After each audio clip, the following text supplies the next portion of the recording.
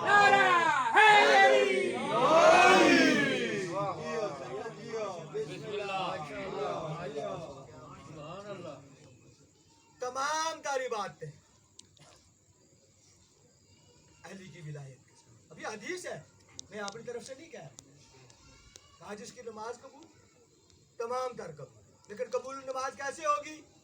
یعنی کوئی ایسا عمل ہے نا جو نماز کو قبول کرتا ہے. جس کی نماز رد, کوئی ایسا عمل ہے کہ جس سے نماز رد ہو جاتی ہے. وہ کون سا عمل ہے کہ جس سے نماز قبول ہوتی ہے؟ وہ کون سا عمل ہے کہ جس سے نماز رد ہوتی ہے؟ اگر وہ عمل ہمیں ڈھونڈنا پڑے گا. تو جب ہم نے مفسرین سے پوچھا, تاریخ سے پوچھا, صاحب مکتب سے پوچھا, تو ہمیں فقط علی کی محبت کہ جس کے ہونے سے عبادت, زاہد تیری عبادت کو میرا سلام ہے. بے حب اہل بیت عبادت حرام ہے. تو حرام اول میں نے کیا کہا کہ جس کے سینے میں محبت ہوگی اس کا عمل قابل ہے. کسی نے اس کو کافر نہیں کہا کہ اس نے عبادت کو حرام کرا. فتویٰ دینا چاہیے کہ جس نے نماز کو نہیں پڑھا وہ کافر ہے. نماز کا منکر کافر ہو سکتا ہے, نہ پڑھنے والا کافر نہیں ہے. نماز پر جو ایمان رکھتا ہے, جو کلمہ پڑھتا ہے, وہ مسلمان ہے. اور نماز میں سب سے اہم ترین چیز کون سی ہے؟ سجدہ. سب سے اہم ترین چیز سجدہ. لیکن وہ سجدہ کون سا ہے؟ اس سجدے کو اتنی اہمیت کیوں دی؟ اگر رکوع جو ہے وہ سجدہ نہیں, رکوع عبادت نہیں ہے, قیام عبادت نہیں ہے, اس سجدے کو اتنی اہمیت کیوں دی؟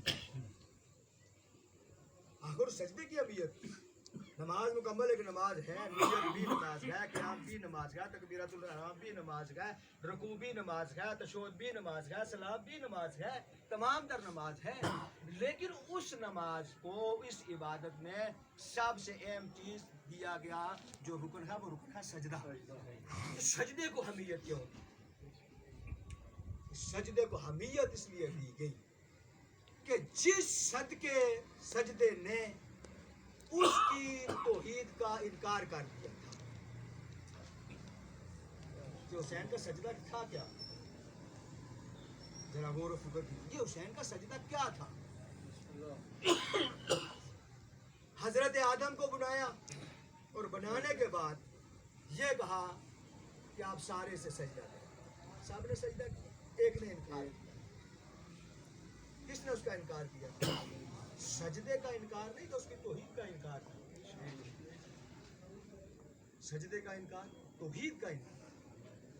اچھا آپ یہ کہیں جی کہ اللہ نے کہا تھا آدم کو سجدہ کرو تو اس نے سجدہ نہیں کیا, تو آپ کو سجدے کا حکم کس نے دیا؟ ہمیں سجدے کا حکم کس نے دیا ہے؟ اللہ نے دیا. ہم نے ڈائریکٹ اللہ نے کہا کہ ہاں فلاں آدمی تو سجدہ کر, فلاں آدمی تو سجدہ کر. ہمیں بھی رسول نے کہا کہ اللہ کو سجدہ کرو. ڈائریکٹ اللہ نے کسی سے نہیں کہا کہ سجدہ کرو. یہی ہمارے تک مکمل رسول کے ذریعے سے پہنچا.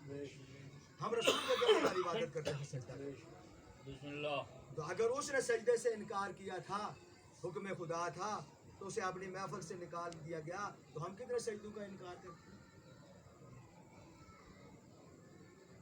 لیکن جس سجدے کا اس نے انکار کیا تھا اس کی توحید کو کیا کرنے کے لیے منحرف کرنے کے لیے، یعنی انکار کرنا. یہاں سے آسانی سے آپ بات سمجھیں کہ یہ بچہ میرا شاگرد، میں نے اس کہا بیٹا اس میں پانی ڈال کے دو، انہوں نے کہا نہیں ڈال کے دیتا. ابھی آپ کہیں کہ نوجوان تھا تھکا ہوا ہوگا نہیں ڈال کے دیا، ساری آپ کی طویلیں اپنی جگہ، لیکن در اصل میری توہین اس میں موجود ہے کہ میرا شاگرد تھا، میں نے اسے نعمت تھکا ہوا اٹھا پانی ڈال کے دینے میں کیا تھا. بسم اللہ. بے شک آپ کہیں کہ وہ شیطان تھا وہ برا تھا، لیکن جب اس نے انکار کیا تو انکار توحید تھا، انکار تھا، انکار سے آپ باہر نہیں جا سکتے. جس سجدے کو اس نے انکار کیا تھا اور انکار کرنے کے بعد اس کی ربوبیت کو ختم کرنا چاہا تھا، انکار کرنا چاہا تھا، اسی سجدے کو حسین نے کربلا میں ادا کر کے لیے اس توحید کو باقی رکھ دیا،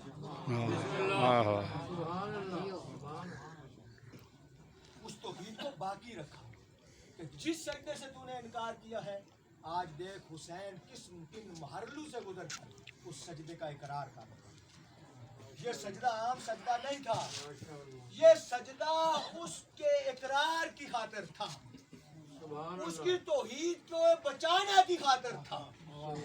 اور یاد رکھنا حسین ابن علی نے خود بیان فرمایا کہ جب مکہ سے مدینہ آئے، مدینہ سے مکہ جانا 6 ماہ تک مکہ میں رہے، اور حسین ابن علی نے حج کو عمرے میں تبدیل کیا اور خانہ کعبہ سے مخاطب ہو کے کہا ہے بیت اللہ، ہے اللہ کے گھر، میں تیرے تقدس کو باقی رکھنا چاہتا ہوں، اس لیے میں حج کو عمرے میں تبدیل کر رہا ہوں، تیرے تقدس کو باقی، کہ تو اللہ کا گھر ہے.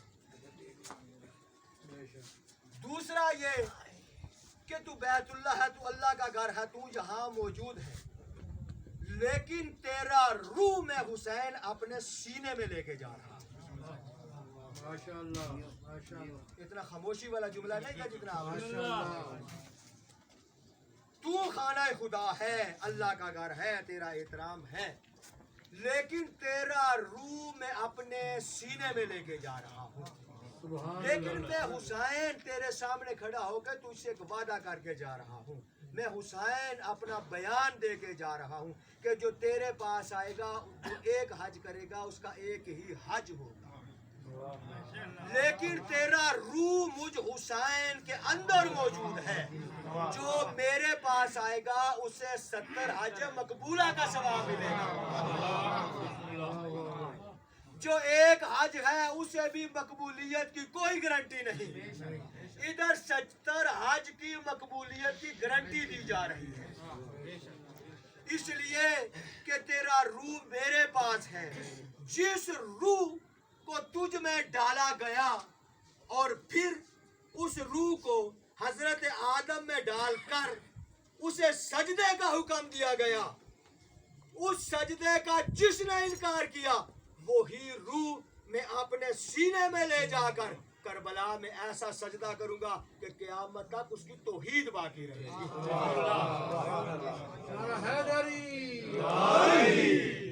قیامت تک کے لیے اس کی توحید باقی رہے گی.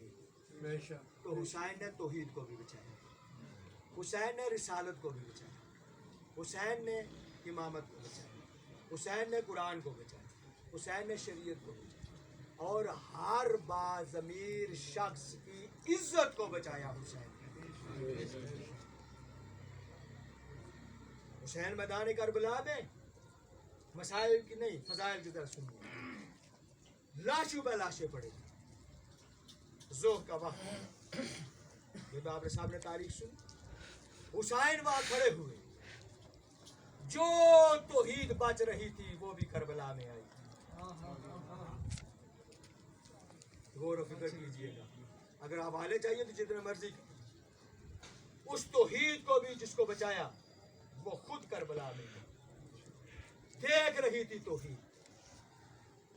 ادھر سے جس نے سجدے کا انکار کر کے قیامت تک کے لیے مہلت مانگی تھی اور مہلت مانگے کہا تھا کہ میں تیرے بندوں کے رستوں میں بیٹھوں گا.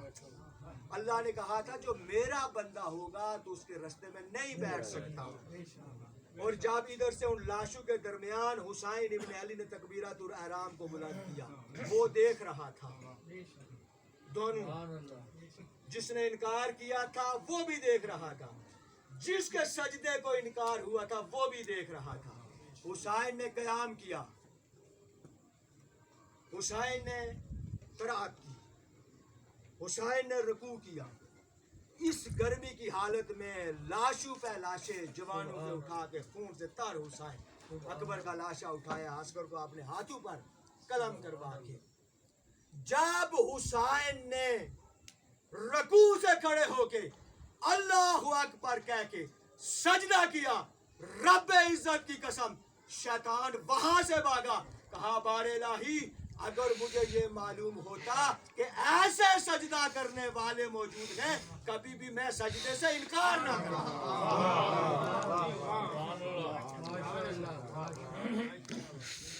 اگر مجھے معلوم ہوتا.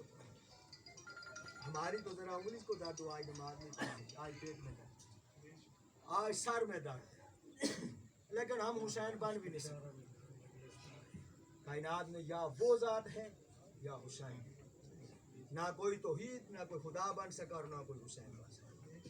وہ کسی ذاکر کا وہ مصرع بھی ہے نا قصیدے کا, وہ شفقت دوستوں کا ہے کہ حسن بھی ان میں دو بنے, وہ ایک پورا مصرع ہے, مگر حسین ہی یہ سارے بار بار بنے مگر حسین.